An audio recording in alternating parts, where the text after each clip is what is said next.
What is going on, my broskiis? My name is Toadskin. I'm back again, here to bring you guys yet another One Piece Treasure Cruise video. Now, in today's video, I'm bringing you guys the team that I used in order to take down the brand new 20 Stamina 20th Anniversary Straw Hat Island. Now, this is going to be probably the most difficult dungeon in the game, and I really hate that you do have to spend stamina for this specific dungeon because it is very, very difficult. Now, in this video, I'm just going to be talking about each of the stages in particular and just giving you guys the rundown of this particular team. Now, obviously, not everyone's going to have Legend Magellan, or they're not going to have the Time Skip Brook, or they're going to have Log Luffy, but definitely good replacements for Brook are going to be, you know, your Fortnite Brook. Also, you could use the Raid Magellan instead of Legend Magellan. And as for Log Luffy, you basically just have to put in a unit that does a sizable amount of AoE damage. So basically, just damage that does a special that does damage to everybody is your ideal situation. Now, the reason why we are bringing a Kizaru friend captain is because Kizaru lowers the cooldowns of all of our units, and the fact that he is actually a pretty powerful captain, giving you 3 times attack when you use his special ability. So yeah, Kizaru is definitely the ideal captain for this, and the reason for it is because Usopp has 7 turns of cooldown reduction, and if you add level 2 cooldown, that goes to 9 turns. So he's still 1 turn away from being able to activate his special.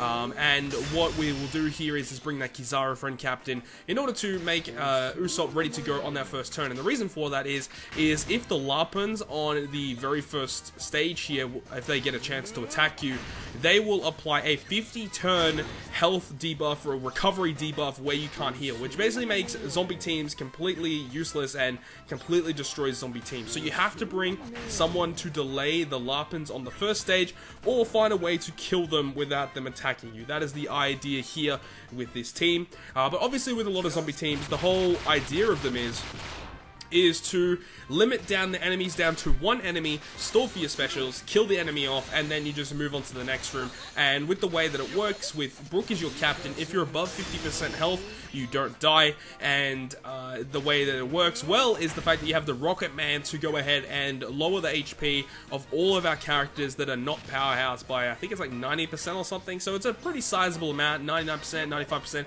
It's a really, really high amount. So our health is really low, and we basically survive every hit. That's if you guys just don't know what or how the zombie teams actually work.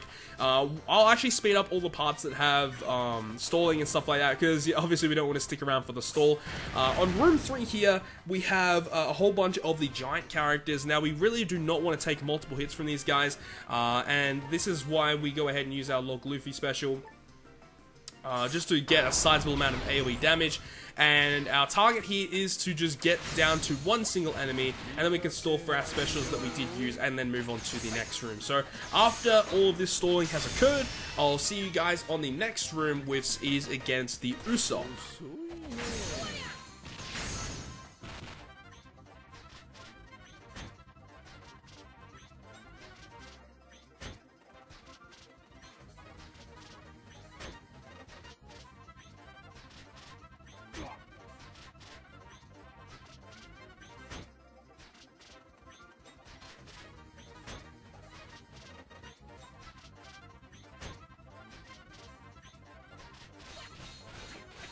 So now that that has occurred, let's go ahead and talk about the Usopp stage on stage 4. Now, according to GameWith, they don't actually have a health value for this Usopp, which is a little bit unfortunate. It would be nice to know exactly how much health he has so you guys can prepare for that, but unfortunately GameWith don't have that information currently. Now, his preemptive attack will go ahead and apply a delay protector for 98 turns, which is quite annoying, but as long as you have really powerful AoE damage, you actually shouldn't be too bad with just going ahead and just dealing enough damage, along with the Sabo special. Sabo special helps a lot. Also, the Rocket Man gives you the ability to deal over half damage to at least one of the mob characters. And as I said before, with zombie teams, that's the whole target here, is to basically just kill off all of the surrounding characters and have 1 mob left. And at this stage here, Usopp literally cannot do anything to us that will kill us. So we can stall for all of our specials back, and I'll see you guys once the stalling has been completed over on stage number 5.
So now we reach stage 5 after stalling on Usopp, and this specific stage is very important because the giant lizard in the front row, if he gets a chance to attack you, he will poison your crew and you're gonna die because zombie teams don't have a lot of health, so if they get poisoned they instantly die. So having a way to get around that, so we have Golden Crown Usopp to delay them obviously, and then we can just take our time. And because we are using our specials here, what we want to do is to actually kill off 2 of the dinosaurs and the lizard, and then we can stall on the dinosaur for our specials back, and then we can move on to the next stage, which is actually against Robin. So I'll see you guys once all the stalling has been completed.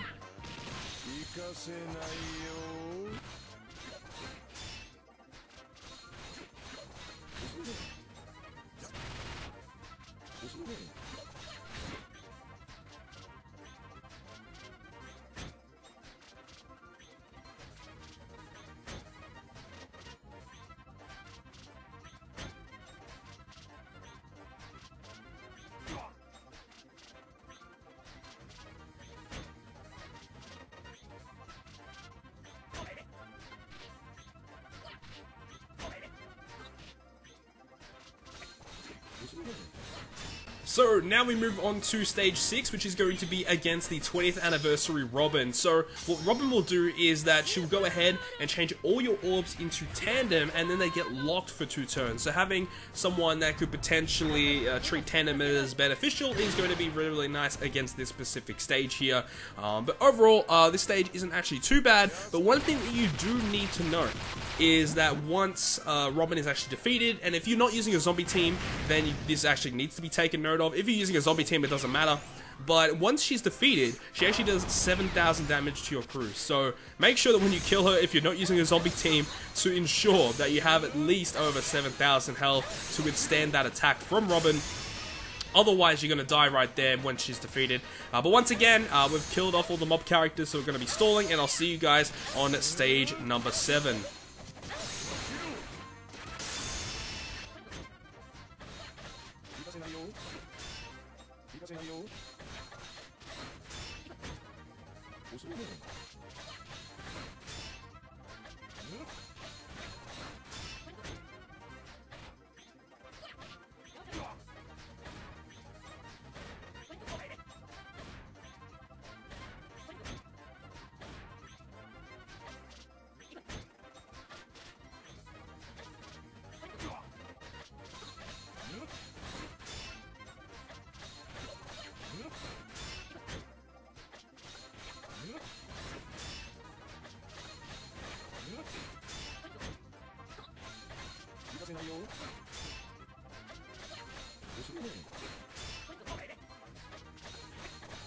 Now we move on to the next stage, but once again, just to reiterate, this Robin will go ahead and deal 7,000 damage to your crew once she is defeated. And now we move on to stage 7, which has a Blue Gory and a bunch of the Wolf characters. So we're going to be using our AoE damage dealer here to just kill off everyone, and then we're going to stall back for our special to ensure that we have it for the next room, which is going to be against the 20th anniversary Frankie. You're definitely going to need your AoE damage dealer just to ensure that you're going to be doing enough damage against the mob characters against Frankie. So I'll see you guys once the stall has been complete on the Frankie stage.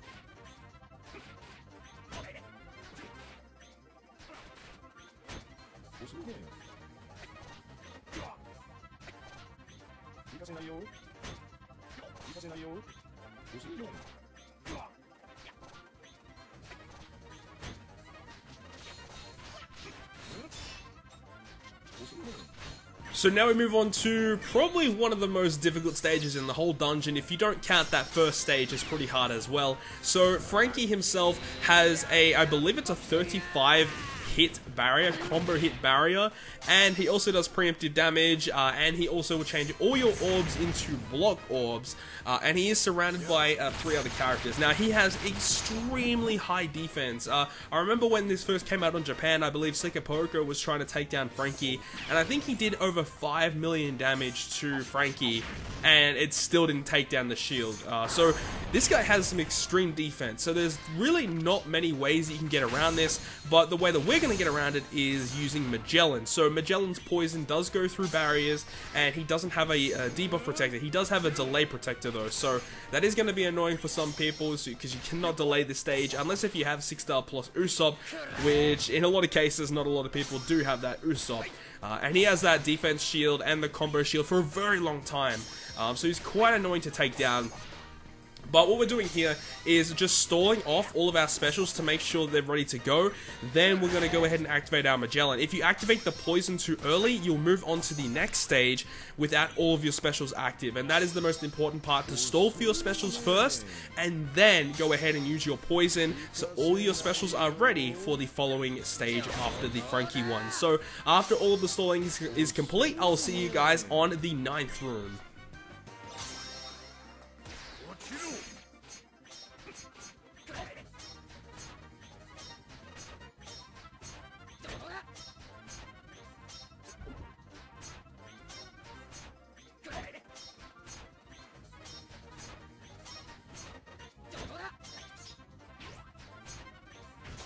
On the 9th room, we have 3 Manticores and the Basilisk. Now, what the Basilisk will do is bind all of your Psy character specials for 99 turns. So, a lot of people might ask, can I bring Neo Sabo instead of bringing the regular deck Sabo? And, I mean, you can if you really want to, but then you are going to get your Sabo binded, special binded here. So, if you're not running a zombie team, then this could be quite a problem. You don't actually need Sabo special for the final room at all, because you're just going to be using your poison in order to actually kill off the Luffy. So you don't actually need the Sabo special at all, but it is just something to note that for all you people that are thinking of bringing Sabo, just make sure that you know that. Otherwise, you know, that could spell the end of your run if you don't actually know that. But now we're on to Luffy. So Luffy being the final boss of this dungeon here. It doesn't actually say how much health he has, but I believe it's in the realm of like 5 million. You'll see when he revives for like 2.3 or something like that. But yeah, he's actually quite annoying. He does like 17,000 damage every single turn. And if he gets below 20% health, he will go ahead and deal 53,000 damage to your crew. So don't get him below 20% when he's ready to attack you, because that's going to kill you. Also, as I mentioned, he does actually revive as well. He actually revives with 50% health. He increases his attack power as well. I'm not too sure what that attack power increase is, whether it's a 1.5 or a 2 times boost. Not 100% sure there. And also, upon the revive, he will also go ahead and shuffle all of your orbs. So if you are planning to 2-turn burst this guy with some matching orbs, make sure that you do have a counter plan for that, because all your orbs will be changed. So that is just something to note as well.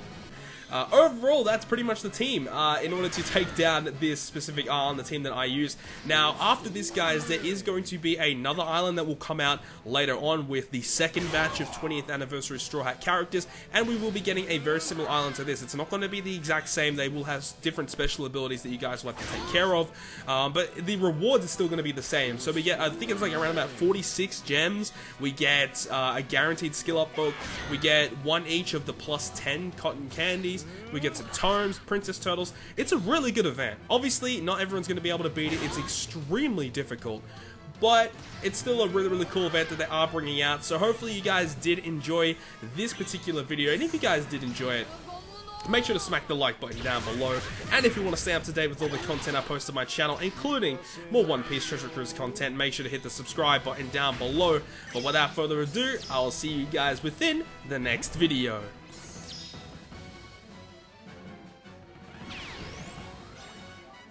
Because in